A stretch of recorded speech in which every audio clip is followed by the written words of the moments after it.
Hello everyone, Mike the Warrior here, and today we're doing another 5 Facts video. This time it's going to be off of Helios from Bakugan Battle Brawlers New Vestroia, and I guess Mechanium Surge when we have to talk about it. But without further ado, let's get started. When the Vexos invaded New Vestroia, a number of Bakugan were captured. However, some worked with the Vexos to enslave their own kind. Among those Bakugan was Helios, who vowed to be the most powerful Bakugan ever. And for a while, no one could really challenge him, except for maybe Hydronoid, who presumably was captured early on. Now, here it's just theory talk, but my reason for thinking that these two never actually fought was because when Hydronoid was being experimented on, right before he turned into a statue in the flashback, we see Keith, Helios' partner, at the time his name was Spectra, and he is in the room, watching everything go down. And because he isn't Spectra yet, I don't think that he would have gone up against Hydronoid himself. He probably just got captured like most of the other Bakugan did. And the biggest red flag in this theory is the fact that if Keith had Helios from the beginning, then Mira would have known that that was her brother's Bakugan and would have been able to put the pieces together much faster than she already did. Anyway, enough of my theory talk.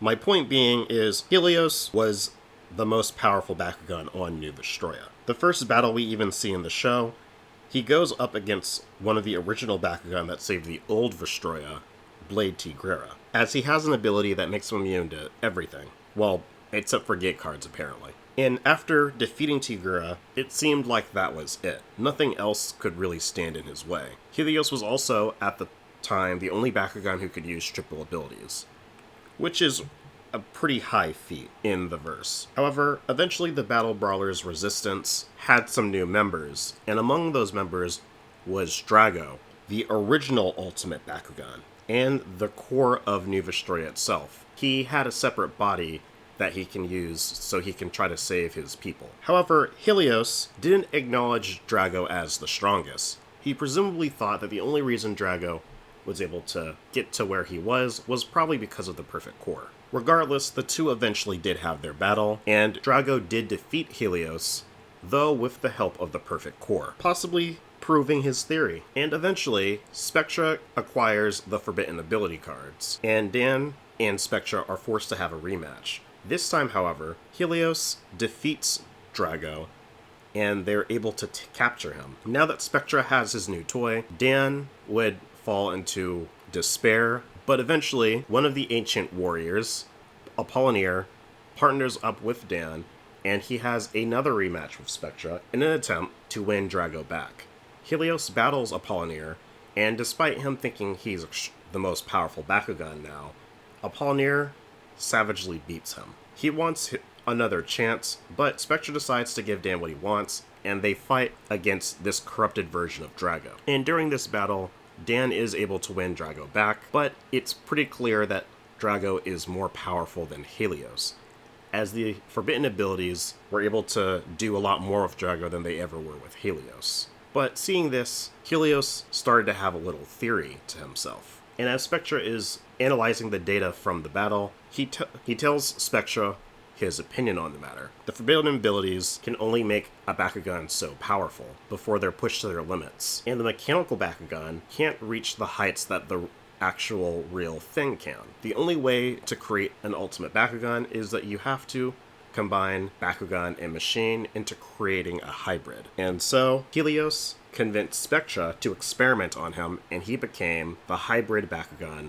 Cyborg Helios, equipped with the new Farbus system ability, basically an advanced version of the Burst Core. It has it so no matter how powerful a Bakugan gets, Spectra can always meet their power level and rise past it. Combined with all of the new abilities that Helios has, it truly seems like Helios has actually done it. All that's left is to prove it. So, he fights Drago yet again, and despite his new upgrade, as soon as Helios starts to boast that he's more powerful than the perfect core itself, Drago decides to flex on him, and shows that even with this boost, he's still not as powerful as Drago is. However, Spectra had one final move up his sleeve. Helios could now combine with, I believe it's 5 or 6 mechanical Bakugan, and create Maxis Helios. With this, Helios has access to all of the attributes at the same time. Something that Drago currently isn't able to do because of his new body,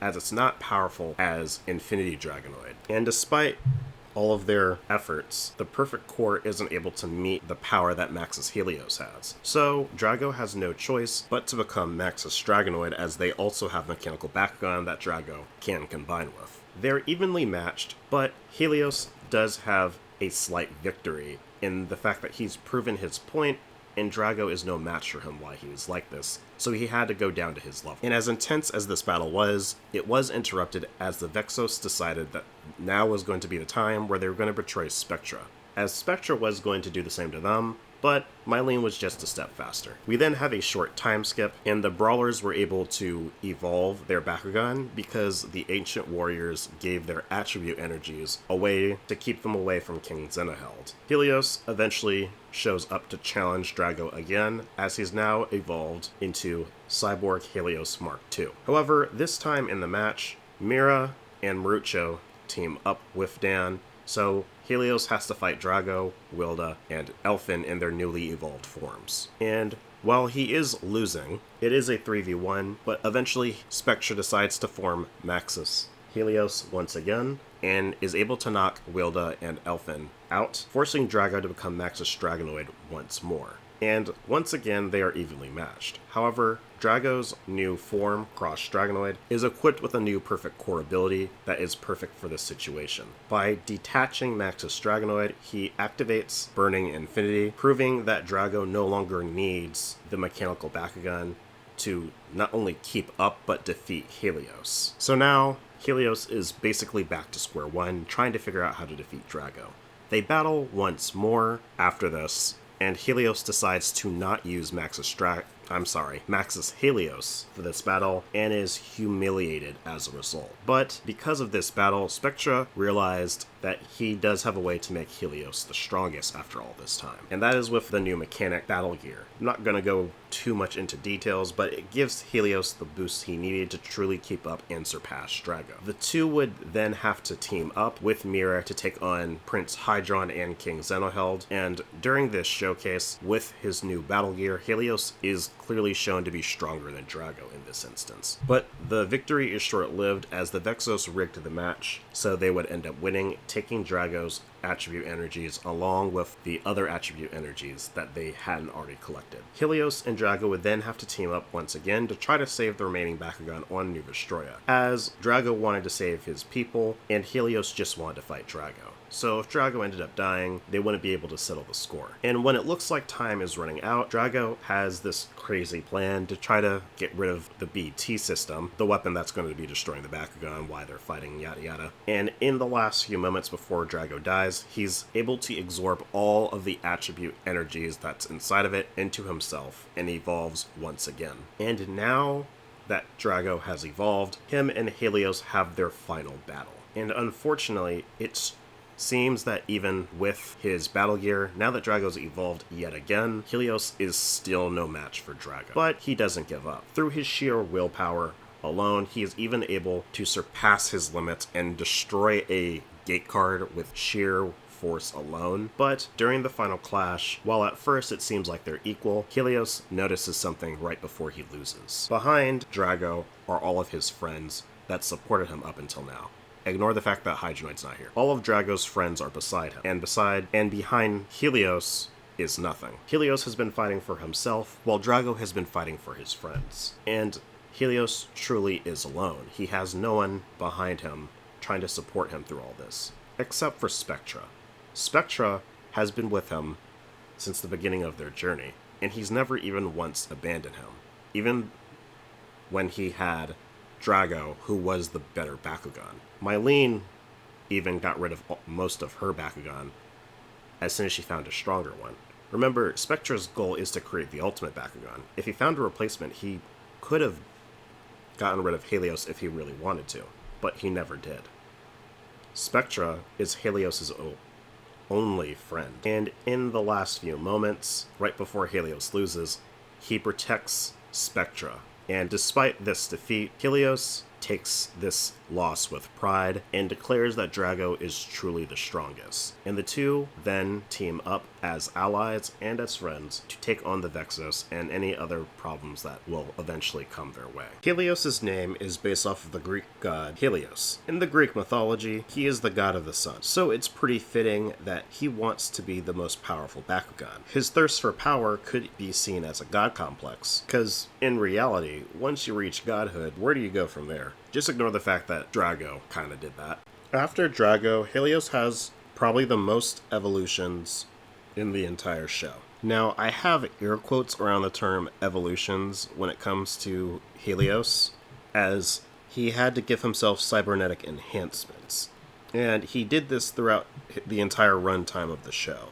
And I think it's safe to say everyone counts as an evolution. The toy line definitely does. But I just thought I'd bring that part up. Anyway, his base form is officially called Viper Helios, and his first evolution was Cyborg Helios. His second evolution was Cyborg Helios Mark II. Then he disappeared for the entirety of Gundalian Invaders and returned in part 1 of Mechanium Surge with another evolution, Infinity Helios. And we'll put a pin in that one and bring it up when it's relevant. Before I move on though, I do want to mention that I think it's hilarious that in the dub, most of the time, Spectra refers to Helios by his full government whenever he throws him out, especially after he starts evolving. Like, he calls him Pyrus Cyborg Helios MK2, and I just think it's so funny. I'm aware that the dub has to keep up with the mouth flaps, but I still chuckle. In the game Defend the Core, Helios, specifically Viper Helios, is not playable. The game starts off, he's already Cyborg Helios. This is most likely because, like the predecessor of Defend the Core, they probably didn't want to have too many different variants of the same Bakugan. Beforehand, we just had Classic Dragonoid and Delta Dragonoid and Hydronoid and Dual Hydronoid. This time, all of the Brawlers Bakugan evolve, but we also get to play as the Maxis versions of Drago and Hydronoid as well. But this time around, Drago is Cross Dragonoid, and then you play as Maxis Cross Dragonoid. Again, I'm pretty sure they just didn't want to give us every single evolution that we got in New Vestroia, as it doesn't even really cover the whole game. Now, I'm aware that Defend the Core and the original Bakugan game are doing their own story, but both games don't actually cover the entirety of the events. There's still enough room to do lots of stuff, as we don't see Prince Hydron, nor a playable Xenoheld, and Helios doesn't get his battle gear either. Helios makes an appearance in the final season, Mechanium Surge Part 1. When he shows up, he has turned into Infinity Helios. I'm now going to remove the pen. There are two giant elephants in the room. One, Helios looks more like his old self, in a sense, as he does have both of his eyes. And two, he is now Darkus. I've gone on record on how they don't really explain this, well, at least in the dub, as the best we get is Spectra saying that they need more power. But in reality, what most likely ended up happening is Spectra just experimented on him, and this is the closest we're going to get to a real answer. As well as the fact that, well, they needed a Darkus member on the team for Mechanium Surge, and they wanted to sell a new toy. So, kill two birds with one stone. And with that, we are done. I hope you guys liked this video. I know Helios is extremely popular, and I have gone on record kind of ragging on Spectra quite a bit, but I think when it comes to the rivalry, Helios' character arc is done kind of perfectly. I have some issues still with the decision to make him Darkus just because in the final season, but I'm not really going to get into that now. Tell me, what do you guys think about Helios? Be sure to let me know down in the comments below, and I'll catch you guys next time. Peace.